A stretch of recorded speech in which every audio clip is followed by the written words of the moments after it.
usekhaya uhlaleleni lunywe imbangolo imlumephi esinqeni sinqe sinjani simatikulu sawubona khanda lentulo kayisicaba somphothulo nkomo zobuye bhatateni ginqo.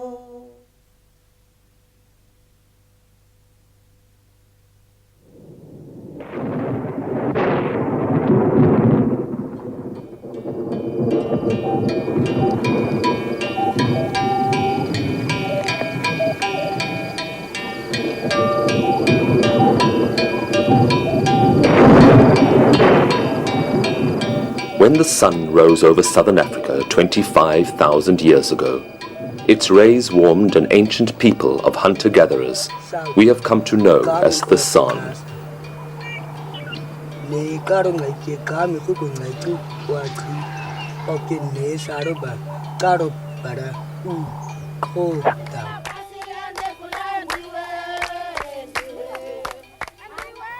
For thousands of years, these little people lived peacefully in balance with nature, practicing their social, hunting, and medicinal skills, and leaving their story behind in the form of their magnificent rock art.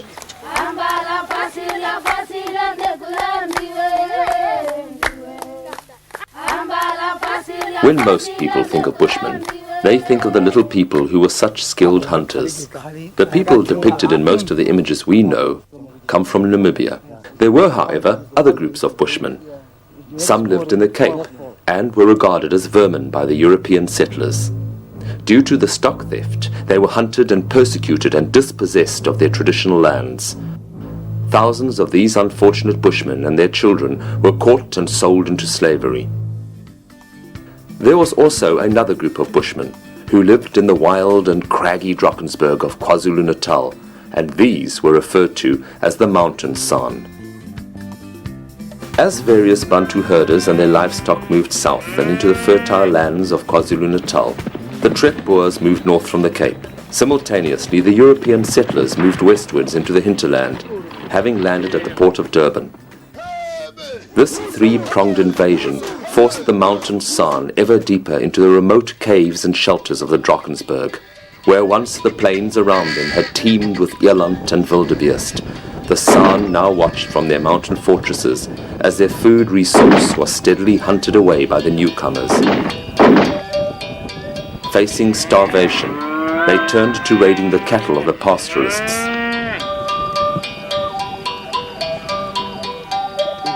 This act of desperation caused them to be hunted almost into extinction by irate farmers. Tattered remnants of these scattered San fled their mountain areas and, seeking work as herders and servants, were assimilated and integrated into the various black and white communities. Growing up in these mixed communities, their children adopted some of the local traditions, and thus only fragments of their ancient knowledge was passed down orally from parent to child through to the present-day descendants. As for the rock art, which vividly preserves their legacy, it too has fallen victim to the fading hand of time and the careless desecration of modern-day visitors.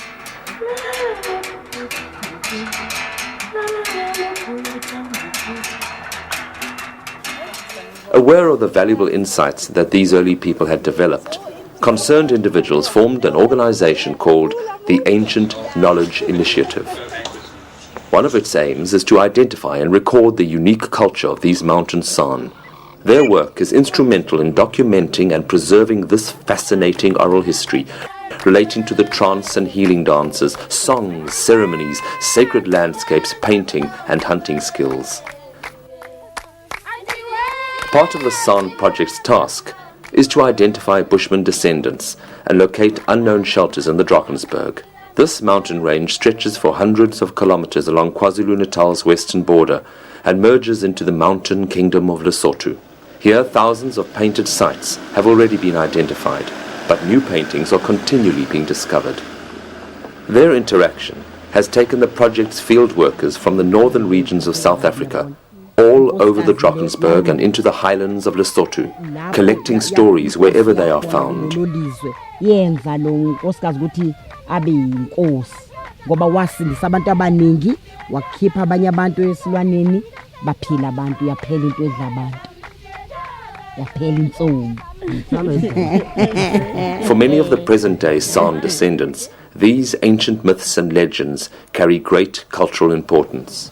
A unique family was located near the Regenau mission in southern KwaZulu-Natal who could recall 22 San stories. Busisiwe, with the help of her daughter Zanele, told the tale of a huge animal which swallowed her mother and her children and all their possessions. She go there when she was crossing, that animal came as a 72, then caught the woman, children, bags, everything. Then when the woman got inside, children were very hungry.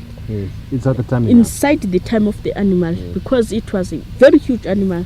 Then she started to cut the liver of this big animal and put in the primer stuff and give to children.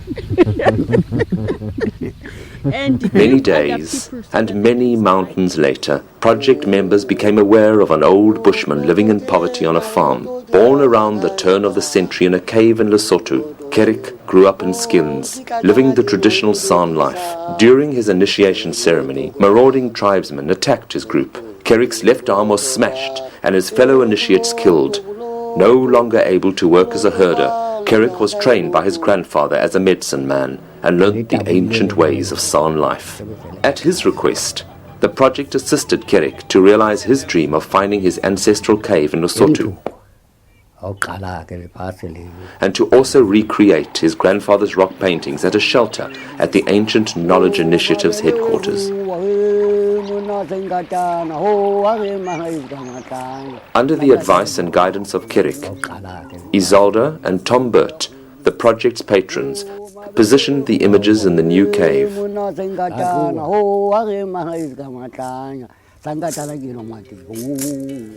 A special ceremony was held to invite the ancestral spirits from the Lesotho cave to dwell in this new shelter.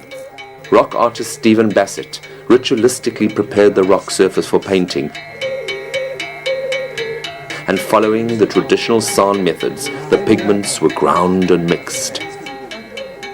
Guided by Kerik, Stephen drew the images and the paintings meticulously executed.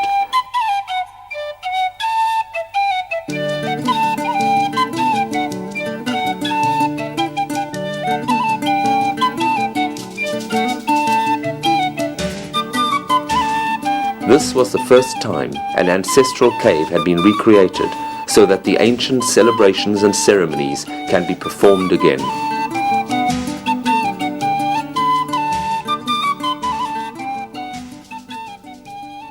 Another of the project's aims is to unite fragmented San communities with each other, enabling them to share their traditions and memories. By working with living San from different areas and through gathering information and comparing notes, the project hopes to ensure the protection of their fragile heritage. Various San from KwaZulu-Natal attended the ancestral ceremony, and a group travelled many hundreds of kilometers from the Kalahari, wanting to learn from Kerik how to spiritually empower their paintings. As a symbol to mark the bringing together of Southern Africa's scattered San, these little visitors painted a shelter of their own. The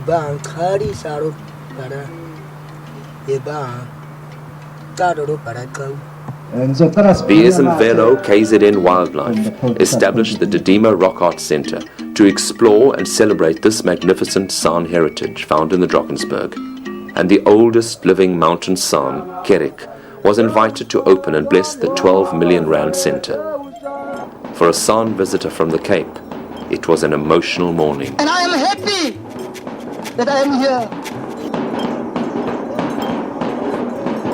And I see with my own eyes today, our great-grandfather is busy to make a painting with his hand. A history what must stay for long life. To say the Bushman, you all be welcome. Through the establishment of protected wilderness parks, certain San descendant communities had to leave their traditional land when this was incorporated into the Ogeshlamba Drakensberg World Heritage Site.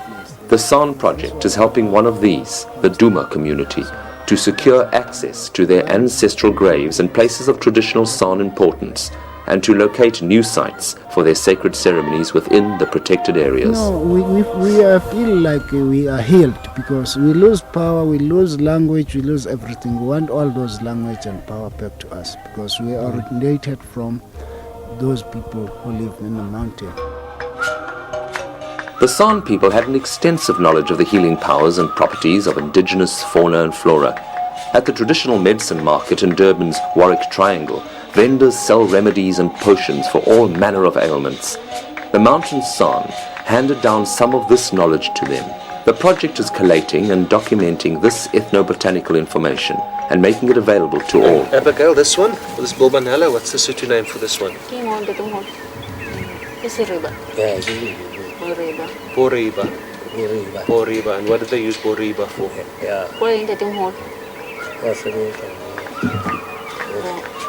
At the project's headquarters, thousands of indigenous plants are being propagated to ensure the survival of plant species threatened by the medicinal trade. Through its endeavors, the San project is ensuring that the wisdom and the knowledge of the ancients is saved for tomorrow's generations.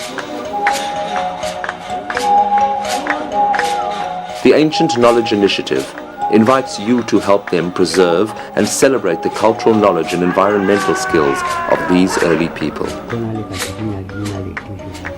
And, in the words of Kerik, there needs to be peace. I am old, and the only one left who knows how to do the peace in the land ceremony. We're going to mix this now, and it's this mixture that he's going to put his hand in. The children must know my people's story. The paintings are nearly cold, their power forgotten.